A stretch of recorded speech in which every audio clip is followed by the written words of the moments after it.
வாழ்க நலமுடன். இப்போ நம்ம பார்க்க போகிறது வீசிங், ஆஸ்துமா, மூச்சிரைப்பு. இது எதனால் ஏற்படுதுன்னா, நுரையீரல் வந்து வீக்காக இருக்கணுங்களுக்கு, அடிக்கடி சளி பிடிக்கிறவங்களுக்கு, அதாவது டஸ்ட் அலர்ஜி அதெல்லாம் ஒத்துக்காதவங்களுக்கு இந்த ஆஸ்துமா அடிக்கடி வரும். இப்போ வீடு ஒட்டடை அடித்தா கூட சிலவங்களுக்கு ஒத்துக்காது, தூசி அலர்ஜி. அப்போ வந்து அவங்க அந்த மாதிரி இதெல்லாம் தவிர்த்துட்டா நல்லாயிருக்கும். சிலவங்களுக்கு பூ வாசம் பிடிக்காது. பூ பூக்கிற மாதம் அந்த பூ வாசம்னா சிலவங்களுக்கு சில வாசம்லாம் அவங்களுக்கு அலர்ஜி ஏற்படுத்தும். அதெல்லாம் அவங்க தவிர்த்துக்கிறது நல்லது. இதுக்கு என்னென்ன செய்யலாம் அப்படின்னு பார்ப்போம். முதல்ல மூச்சு பயிற்சி. நல்லா மூச்சை உள்ளே இழுத்து தம் பண்ணி உங்களுக்கு மெதுவாக வெளியே விடணும். இந்த மாதிரி அப்போ வந்து நீங்கள் மூச்சு பயிற்சி செய்யும்போது ஷோல்டர் ரெண்டையும் விரித்து வச்சு லங்ஸ் வந்து உள்ளே எக்ஸ்பாண்டாக இருக்கணும். அப்போ நீங்கள் செய்யும்போது நிறைய ஆக்சிஜனை உள்ளே இழுத்து மூச்சு பயிற்சியில் நிறையா ஆக்சிஜன் வந்து லங்ஸும் விரிவாகும், நிறையா ஆக்சிஜனும் கிடைக்கும். ஒரு 1/2 hour டெய்லி இந்த மூச்சு பயிற்சி பண்ணிங்கனாலும் லங்ஸு வந்து நல்லா எக்ஸ்பேண்ட் ஆகும். அடுத்து வந்து நீங்கள் ஹீட் உடம்புல சேராமல் பார்த்துக்கணும். அதுக்கு ஐவாஸ் கப்புன்னு நீங்கள் அக்குபஞ்சர் ஷாப்பில் கேட்டிங்கன்னா கிடைக்கும். அந்த ஐவாஸ் கப் வாங்கி வச்சு வாட்டரை ஃபில் பண்ணி கண்ணை வந்து அதுக்குள்ளே உருட்டி மூலியை வந்து clockwise anticlockwise உருட்டி பார்க்கணும். இந்த சைடு அந்த சைடெலாம் பார்த்துட்டு 1 நிமிஷம் எக்ஸசைஸ் கண்ணை திறந்து வச்சு அந்த தண்ணிக்குள்ளே பண்ணணும். பண்ணிவிட்டு தண்ணியை கீழே ஊற்றிட்டு ஒரு 10 தடவை தண்ணியை மாற்றி பண்ணணும். 2 கண்ணில், இந்த கண்ணில் 10 தடவை, அந்த கண்ணில் 10 தடவை பண்ணணும். இந்த தண்ணி வந்து உங்களுக்கு போர் வாட்டராக இருக்கணும். அதாவது பூமிக்கு அடியிலேருந்து வர தண்ணி தான் நல்லது. நீங்கள் வந்து நல்ல தண்ணியோ இல்லை கார்பரேஷன் வாட்ரு அதிலெல்லாம் பார்த்திங்கன்னா குளோரின் நிறையா இருக்கும், அதெல்லாம் யூஸ் பண்ணக்கூடாது. பூமிக்கு அடியிலேருந்து வர்ற போர் வாட்ரு இல்லைனா கிணத்து தண்ணி இதெல்லாம் யூஸ் பண்ணலாம், நல்லது. அந்த எக்ஸசைஸ் பண்ணாலும் உங்களுக்கு கண் வந்து ஹீட்டு வந்து குறைஞ்சிடும். ஹீட்னால தான் லங்ஸ் வந்து சுருங்கி போயிருக்கும். அந்த ஹீட் குறைஞ்சா லங்ஸ் வந்து விரிஞ்சிரும், நல்லா பவர் கிடைக்கும்.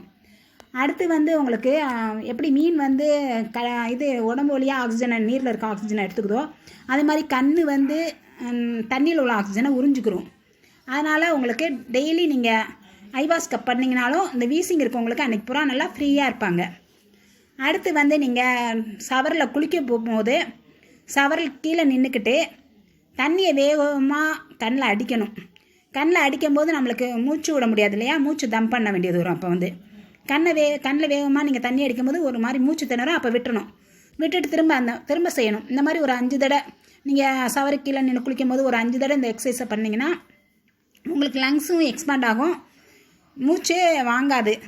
ஒரு பையனை வந்து கூட்டிகிட்டு வந்தாங்க. பிறந்ததுலேருந்து இந்த பையனுக்கு வந்து வீசிங் இருக்குமா, ஆஸ்துமா இருக்குமா அப்படின்னு சொல்லி என்கிட்ட ஒரு பையனை கூட்டிகிட்டு வந்தாங்க. இப்போ அவன் காலேஜ் படிக்கிறான். அந்த பையனுக்கு நான் இந்த எக்ஸசைஸ்லாம் சொல்லி கொடுத்தேன், இதெல்லாம் செய்ய சொன்னேன். அடுத்த தடவை வரும்போது எம்மா நாங்கள் இந்த வாரம் மாத்திரையே போடலாமா, அவன் நல்லா இருக்காமா, வீசிங்கே வரலாமா அவனுக்கு அப்படின்னு சொன்னாங்க. நான் பஃப் எடுப்பான், அவன் மாத்திரை போடுவான், நான் எவ்வளவோ செலவு பண்ணிட்டேம்மா அப்படின்லாம் சொன்னாங்க. அவங்க அடுத்த தடவை வரும்போது என்கிட்ட நல்ல ரிசல்ட் சொன்னாங்க. ஒரு 4-5 வாரம் தான் வந்தாங்க. அதுக்கப்புறம் என்கிட்ட வரல, சூப்பராக இருக்காம்மா, இப்போ ஒன்றும் இல்லைம்மா அப்படின்னாங்க. நீங்கள் இதெல்லாம் ஃபாலோ பண்ணி பாருங்கள். இந்த ஆஸ்துமாங்கிறது உங்கள் வாழ்க்கையில் இல்லாமல் போயிடும், ஃப்ரீயாக இருப்பீங்க. அடுத்து வந்து எண்ணெய் பலகாரம் சாப்பிட்றத தவிர்த்துக்குங்க. எண்ணெய் பலகாரம் எடுத்துக்காதீங்க. எண்ணெய் பலகாரம் எடுத்துக்கிட்டிங்கன்னா செரிமானம் வந்து ரொம்ப லேட் ஆகும். உங்களுக்கு நம்ம பிளட் சர்க்குலேஷன் பூரா செரிமானத்துக்கு தான் போகும். அப்போ லங்ஸுக்கு அதுக்குரிய பிளட்டு கிடைக்காம போயிடும். அதனாலேயும் வீசிங் வரும். அதனால் எண்ணெய் பலகாரம் தவிர்த்துருங்க.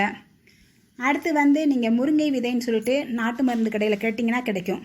அந்த முருங்கை விதையை வாங்கி பொடி பண்ணி வச்சுட்டு நைட் தூங்க போகும்போது 1 ஸ்பூன் போட்டுட்டு நார்மல் வாட்டர் குடிச்சிட்டு தூங்குனிங்கன்னா உங்களுக்கு சளி பிடிச்சிருந்தாலும் சரி, மூச்சு வாங்கினாலும் சரி, வீசிங் இருந்தாலும் சரி, இருமல் இருந்தாலும் சரி, எல்லாமே உடனே கேட்கும். நீங்கள் அந்த மாதிரி உணர்கிற நேரத்தில் ஒரு ஸ்பூன் முருங்கை பொடியை போட்டு பாருங்களேன், சூப்பராக வேலை செய்யும். நீங்கள் உங்களுக்கு அனுபவத்தில் தான் அது புரிஞ்சிக்க முடியும். முருங்கை விதை பொடி வந்து நல்லா லங்ஸை வந்து பவர் கொடுக்கும், லங்ஸ் எக்ஸ்பாண்ட் ஆகும். உங்களுக்கு லங்ஸுக்கு வந்து முருங்கை விதை தான் சரியான இது. நீங்கள் அதை யூஸ் பண்ணி பாருங்கள். இதுக்கு வந்து அக்குபஞ்சரில் வந்து LU6ங்கிற புள்ளி யூஸ் ஆகுது. இந்த LU6 வந்து கை மடக்கிற முன்பக்கம் கை மடக்கிற இடத்துலேருந்து ஒரு 5 ஸ்டூன் தூரத்தில் இருக்குது. அதாவது நம்மளுக்கு கை மடக்கிற இடத்துல அப்படி இதுவாக பண்டலாக உங்களுக்கு நரம்பு முடிச்சு வரும். அந்த நரம்பு முடிச்சு வந்து பக்கத்தில் குழி இருக்கும். 2 பக்கமும் கட்டை விரல் பக்கம் இருக்க குழியிலேருந்து ஒரு 5 ஸ்டூன் தூரத்தில் இந்த இது இருக்குது. இந்த புள்ளியில் clockwise anticlockwise touch கொடுங்க. ஒரு 21 தடவை காலையிலையும் மாலையிலையும் டச்சு கொடுங்க. லங்ஸு பவர் நல்லாயிருக்கும். நன்றி. வாழ்க வளத்துடன் நலத்துடன். இந்த வீடியோ பிடிச்சிருந்தா லைக் பண்ணுங்கள்.